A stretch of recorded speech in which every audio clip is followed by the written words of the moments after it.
next speaker is Egor Novikov with the political ambivalence of sickness. Egor, I would like to ask you, if possible, to keep the presentation to 15 minutes and the discussants then to 2-3 minutes, because otherwise we'll be way beyond the time frame by the time we end the panel. Thanks.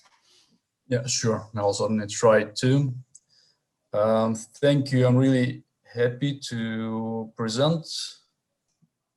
The theme I want to present today is the political ambivalence of sickness, as this slide says. And this topic is, it is a part of my bigger research project, the PhD project, which I'm working on now. But the larger project is about humanitarian work in northern India and in West Bengal, in Calcutta and around it mostly. But the pandemic brought a different light to the topic, within which I want to develop one part of what I'm working on in this within this problem of the meaning of sickness. What meaning can be attributed to sickness, and how it can be neglected. And I want to draw this on a historical example, bringing it from the pre-modern relations with sickness to the modern situation. So, and to start with it, to kind of problematize, to show how I approach this question now within the pandemic context, I want to start with the biopolitics. You see, of course, the well-known frontispiece of Hobbes' Leviathan. And this is from this illustration, I want to start to embed this problem of sickness or disease as a kind of hostis in the biopolitical discourse of today. So Giorgio Agamben studies, after many other scholars, this frontispiece in his book Stasis, and he draws attention to the image of the city, where you can see the armed guards and these two little figures on the right side and the bottom, which look like they are having some strange shaped heads, and some people suggested, some scholars suggested that they are plague doctors. And Agamben connects this to the context of Leviathan, of the Hobbesian structure, saying that this is the representation of the social order, right? Is the origin of the biopolitical order of the modernity, where the disease becomes the internal enemy. It is the disorder which brews within the multitude of citizens, whom you see lumped here in the figure of the sovereign above the city. And it's the doctors and the security. It's their duty to secure the multitude of people from themselves, in a sense, from the disease of disorder which brews within their own community. So in this sense, we can say that in Schmitt and turn, disease is the hostis, the total enemy of biopolitics. It is the enemy against which we are building our homogeneous kind of united body, as we see now in the context of the pandemic. And within this biopolitical system, death becomes kind of the 0 point. Death is what stands behind the disease. And in a sense, I guess we can say that within this, what Arbut calls the permanent liminality of modernity, or what Roger Griffin yesterday talked about as the liminoid situation of modernity, where the final stage of the liminality reincorporation, the stage B, can never be reached. It's sought for, but it cannot be affirmed. In this situation, death as the ground zero of the medical science, which becomes the science of man, as Foucault suggests. It becomes kind of the firm ground, in a sense, of the entire political system within the liminality, the fluidity of liminality. And as such firm ground, death as a 0 point is deprived of meaning. As Susan Sontag in her book, Illness as a Metaphor, writes, death has become an offensively meaningless event. It is just something behind which there is nothing else. It is something from which we start to open up the human, the anthropos. So, but meanwhile, Foucault wrote about this politics opposed to disease, studying his genealogy, that there are two different models. One, the historically former model, is the exclusion model, exemplified by the lepers and later the madman, which, as Foucault states later, brings up what he calls the great confinement of this rise of the mental institution, discipline in mental institutions in the Western civilization. And the other is the disciplining and homogenizing model, which is exactly this model which gives birth to the modern biopolitics, which was born in response largely to the plagues. And it has come to dominate, as we can see, obviously, but still the exclusion model, the former one, it persists in relation in general to the marginalized communities, to the those who cannot be incorporated in the large systems, like the addicts, the refugees, the chronically sick, ill. And this is exactly this form of exclusion which I want to turn to as also a source of attributed meaning to this, because in the pre-modern context, and still now, I would argue within charity or humanitarian context, often there is a value and meaning in disease, and there is a resource for contact with the sickness, with the disease within this former system of exclusion. So here we turn to the lepers. Lepers, the exemplary rejects of the Middle Ages and the late antiquity in the West. We're talking about the disease which is called now Hansen's disease, or was also referred to in the pre-modern context as elephantiasis, which, of course, in the pre-modern context, the leper was not a clear equivalent of the medical notion of Hansen's disease. It was more a social category with certain medical attributes to it. So the lepers in general were people united by certain repulsive characteristics which made them rejected by the society, which made them unacceptable in the normal or kind of common broad society. That's how, for instance, Gregory of Nazianzus, one of the fathers of the church from the Eastern Roman Empire, describes them as men already dead, except to sin, often dumb, with festering bodies whose insensible limbs rotted off them, heartbreaking and horrifying spectacles of human ruin, objects of repugnance and terror. Avoided, shrunk from, detested, despised by relatives, fathers, mothers, spouses, children, wandering night and day, naked, destitute, exposing their loathsomeness to the gaze of passers-by, to move them and obtain alms. So what was the attitude of people towards the lepers? The contagiousness of elephantiasis was debated in medicine. For instance, it was rejected by the Galenic medicine, which saw elephantiasis as a disbalance towards the black bile. It was the black bile which was spoiling the blood of the lepers. But there were other theories which saw it as contagious. But in any case, the broad publics feared contamination, obviously, and if not in medical terms, then at least in some commonsensical terms, and interpreted leprosy as damnation, as a sign of damnation or a sin connected to various taboo transgressions. Meanwhile, the fathers of the church in the Eastern Roman Empire, they referred to leprosy as a holy disease. They repeatedly called for the Christians to embrace the lepers. They referred to the Bible because in the Bible there was law for separating the lepers from the community in the Old Testament, but at the same time in the Bible, leprosy was the sickness sent by Satan on Job, and it was presumably the affliction of Lazarus, the saintly poor man from the New Testament.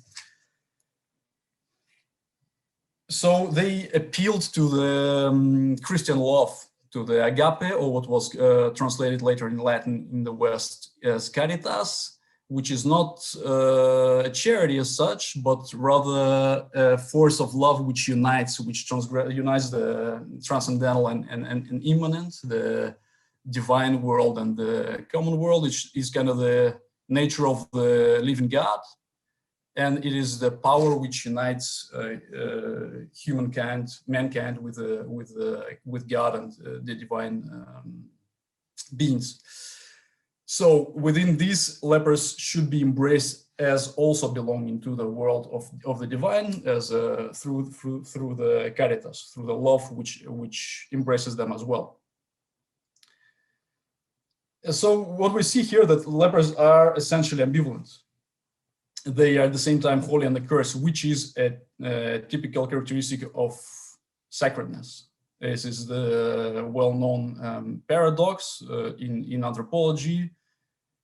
That sacred, for instance, with James Fraser saw as underdevelopment of the beliefs, but probably it is not a case of underdevelopment, but rather the nature of sacredness, that sacred is ambivalent. It's something which can be polluting and polluted at the same time. The holiness and the cursedness mixed up in the zone of sacred. And it can be divided often only when the sacred is brought down into the immanent, when it is profanized, when it's related to the profane hierarchies and institutions.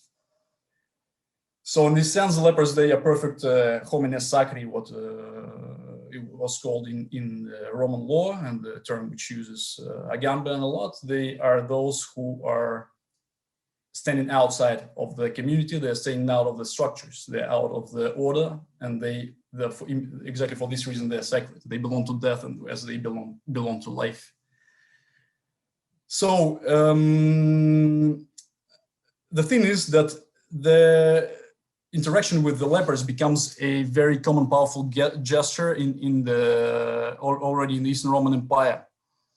There was a big ascetic movement, which would the representative of which would go and live together with lepers, serve them, wash them, and so on. And the gesture of kissing the leper, of course, appears in the 4th century. Interestingly, at the same time, more or less, in the West and in the East, as Basil of Caesarea was kissing lepers in his leprosarium reportedly, and Saint Martin, Bishop of Tours, he is described as kissing a leper in front of at the gates of Paris about the same time. 3 minutes left. Thanks. Yeah, I'm following the time. Yeah, thank you.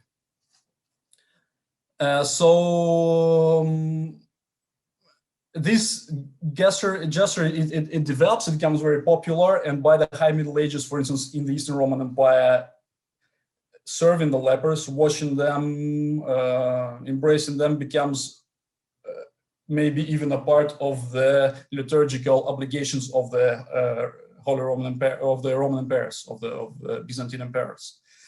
And at least 2 of them, Michael IV and Constantine IX, are reported to also have kissed them as they went to visit the lepers in the Zotikos leprosarium on the other side of the Golden Horn in Constantinople. So the idea is that what they're doing was not about doing good, but about opening and embracing this abject ambivalence of sickness, because it was not about giving money. It was not about helping, as you can see, but it's about the physical proximity. It's about sharing. This is the same living space. It's about washing the sores, embracing, kissing, and up to consumption of filth, which is the model. I will not go into it now because I don't have time. But I think it's the final kind of stage of such opening to the ambivalence, which we can see also in lives of mystics, mostly in the Western religious history. Like someone was washing sores of a severely ill person, and then reacting with disgust to it, forces themselves to actually drink what they were washing out or eat the scabs. So, okay, I'll finish with just bringing it up to today. Today, of course, this sort of transgressive interaction with sickness was is oppressed by the biopolitical vision of disease and death as a meaningless corruption, which just has to be fended off. But still it persists mostly at the point of connection of politics and mysticism, especially by the religious persons like Pope Francis and of course Mother Teresa, but also by some political figures like Eva Peron was famous, or Asma al-Assad, for instance. Here you can see her photograph. There was a lot of criticism towards her that she was whitewashing the regime of Assad. She is the wife of Assad. And that while the war was raging in Syria, she was going and visiting the sick people. And the thing is that also, my point is that in all these cases, what the people are doing, if you look at what's going on here, it is not people going to help someone. It is not a demonstration of some abstract goodness. What they're doing here, what's important here is touching and embracing. It is a bodily close contact with ambivalence, with something which usually you fend off, which within the order is unacceptable. And this gesture has strong impact on the personal level as well on the symbolic political level, I would say. I'll finish it here. Conclusion, please. Thank you.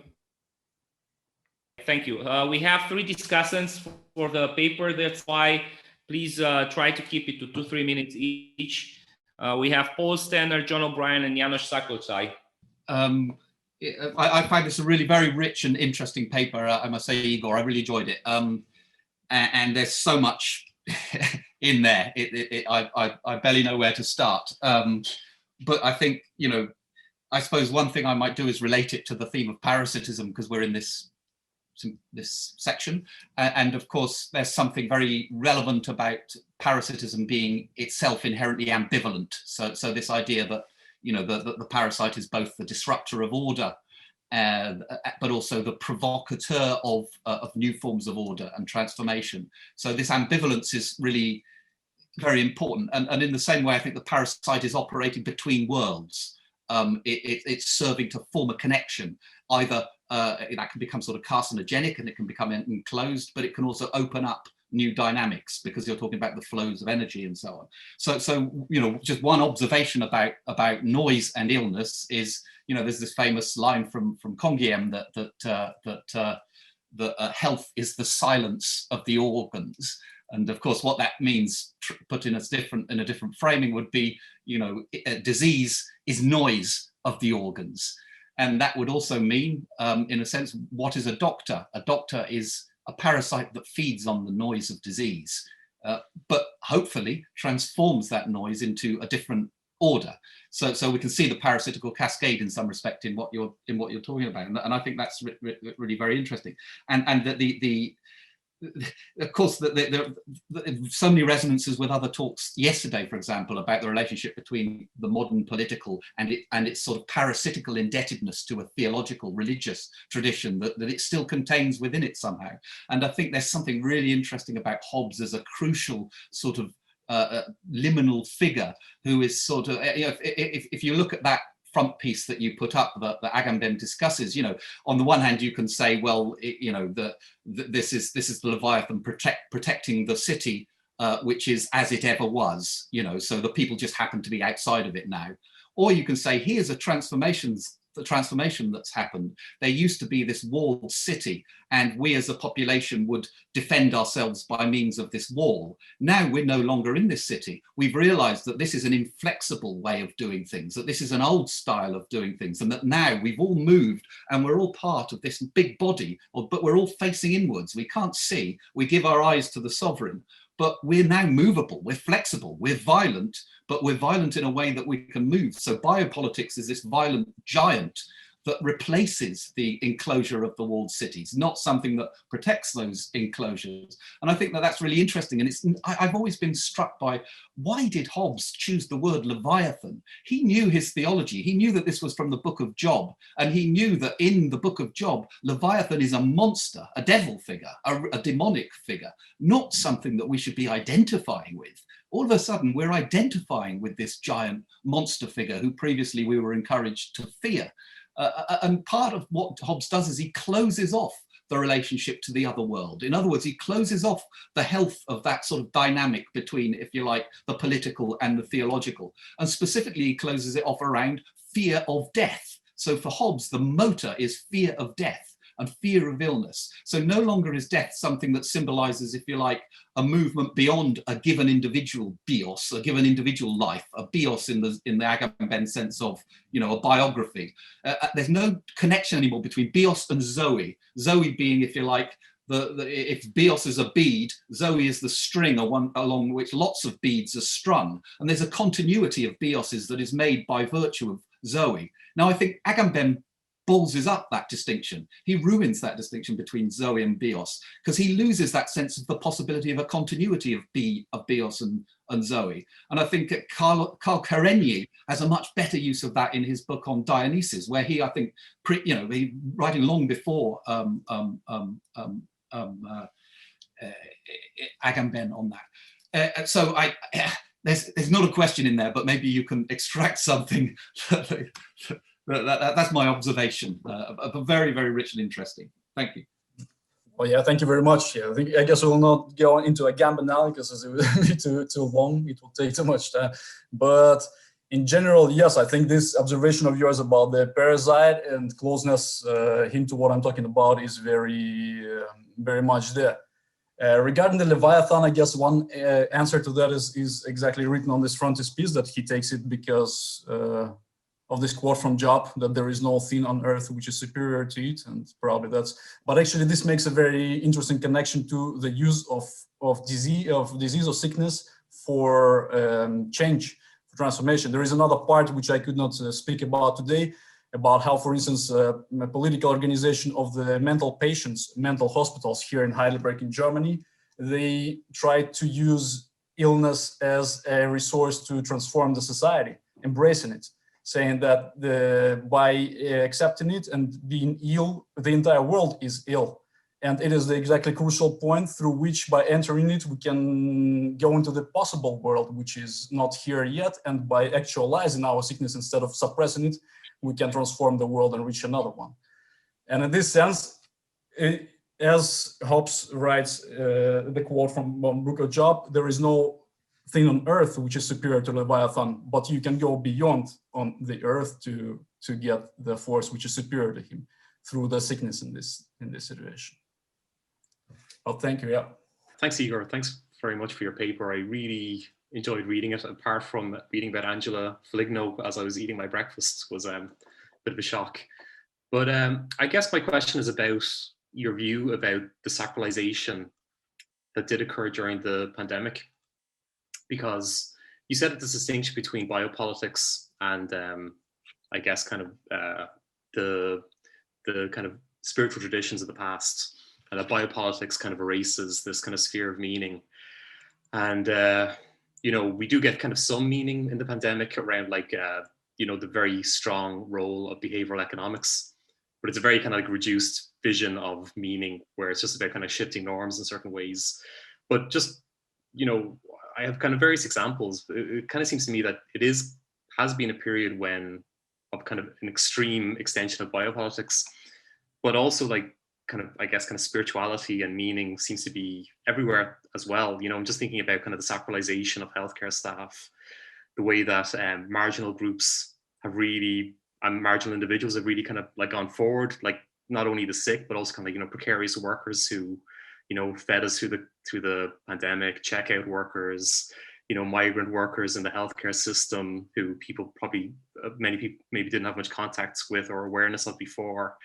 You know, I was thinking about, you know, Bolsonaro and Trump and Johnson and their kind of, I don't want to call them messiahs, but, you know, they kind of became somehow kind of resurrection figures through getting the virus themselves and somehow recovering.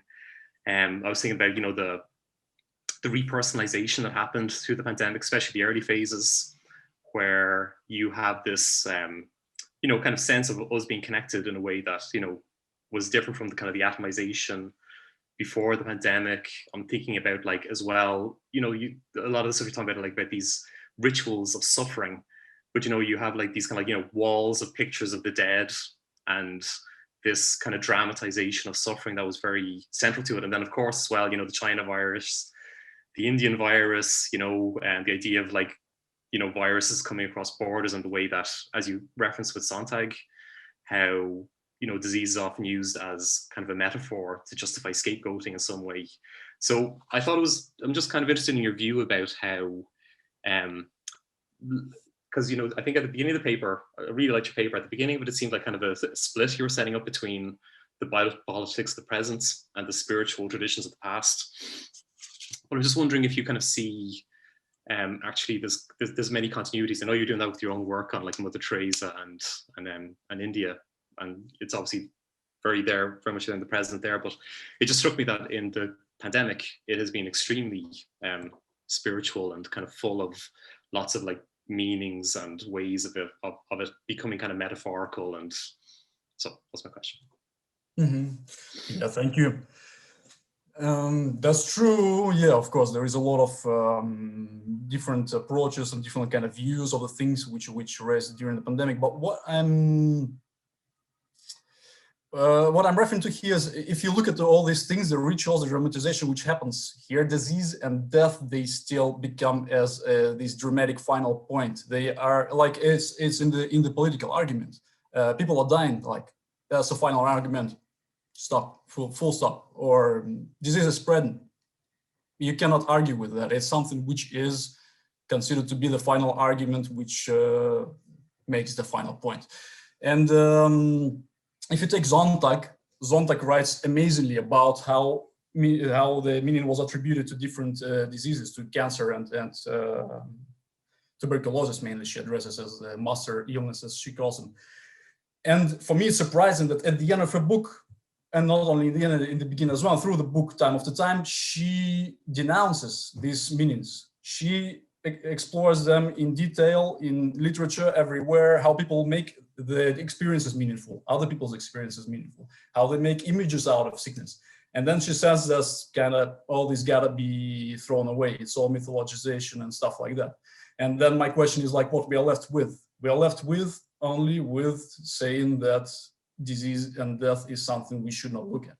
The thing is that this thing is the negligence of kind of the refusal to look at death and disease is very much common in anthropology, for instance. If you read Perry and Bloch writing about the Shaiva Indian ascetics, which like do these tantric rituals of death at the burning grounds, they mention just in passing that it's very different from the Western blindness to death.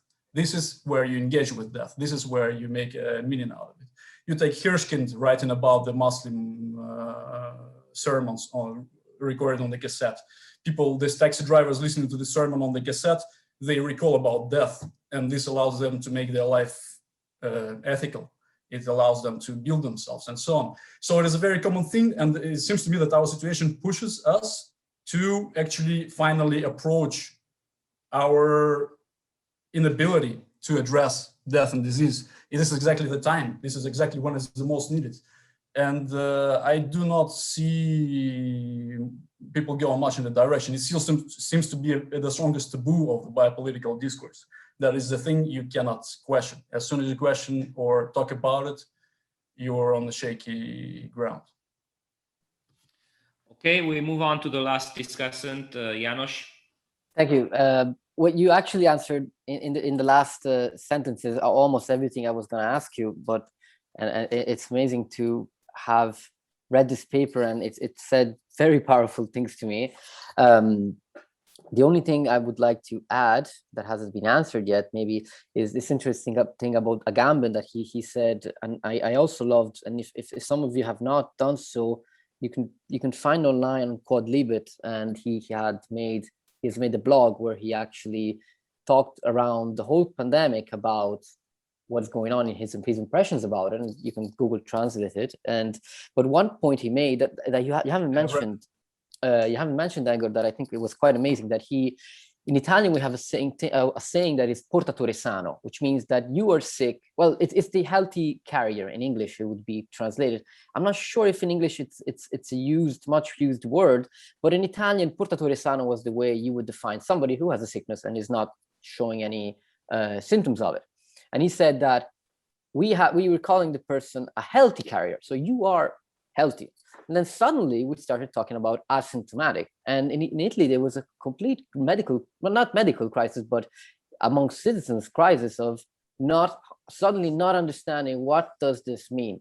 And Agamben says, yes, this was, I'm not saying done purposely, but it's a very powerful tool that it has changed things, because people suddenly now were the new citizen of the new century. For Agamben is exactly this. He is an asymptomatic. So it's not that he's not sick, he is sick. Give for granted that he is sick. Then perhaps he's not going to kill you because, we don't really know how COVID works, but perhaps he's not going to. But beware, be careful. And this is very amazing when we talk about this whole idea of the lepers and this idea of touching the sick and how the power of this idea that being sick had some kind of cathartic element to it, that you, by being sick, first of all, by being sick, the implication is you're going to get better. And it's actually, there's something quite beautiful in the idea of getting better. We all know how beautiful is the morning after you had a big fever. In the morning after, you actually feel very powerful. Maybe that's just me, but it gives you some kind of energy. You feel much better after it. So there's something special about being sick, which is now being completely instead seen as you're sick. That's terrible.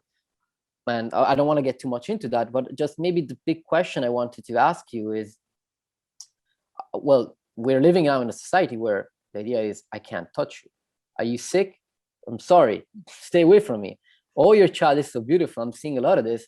Too bad I can't touch her. Like, whatever, touch her. I mean, if you're happy, like, she'll be probably happy, but if you're scared, that's another point. No, I'm scared, bye.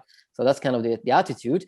But the idea is that since the beginning, the idea I perceived at the beginning of this is maybe the question, the idea was that COVID is punishing a sick society. That this is happening because we did a lot of things wrong. Maybe following the whole Greta Thunberg idea of the environment is kind of come back at us, and COVID was some kind of a punishment or some kind of, the society is sick. We need to be locked at home because we need to solve society. I wonder if you came across this and if you have some kind of idea about this. It's society that's been sick and we're just part of it. So we should be treated as a whole as something sick. I wonder what you think of that. No, I didn't think about that, but yeah, thank you very much for your comment. I'll try to be very brief. I would say, it's the thinking which you can see, of course, in the plagues, the medieval plagues of the 14th century, or whichever other. It's quite a common way to approach it. Apparently, that is a punishment for our common. But it's also has certain meanings, and certainly it's something you can work with. But the thing is that, I think that what you're saying about the opening and touching, this is a very interesting problem. A total embracing of the otherness around you is it ruins basically the identity. Probably it ruins the limits. But a total closure and total separation, it ruins the life. So the problem is in the relations between the two and how you operate it and what discourses, what tools, what gestures, what cultural meanings you have to work with this stuff. And my text here is exactly about that. You gotta give a place for these meanings to appear, for the behaviors to appear, which can be instrumentalized by people to make sense of their living, of their existence. Thank you. No, thank you. Okay, thank you, Egor, for the paper and the presentation, and everybody else for discussion.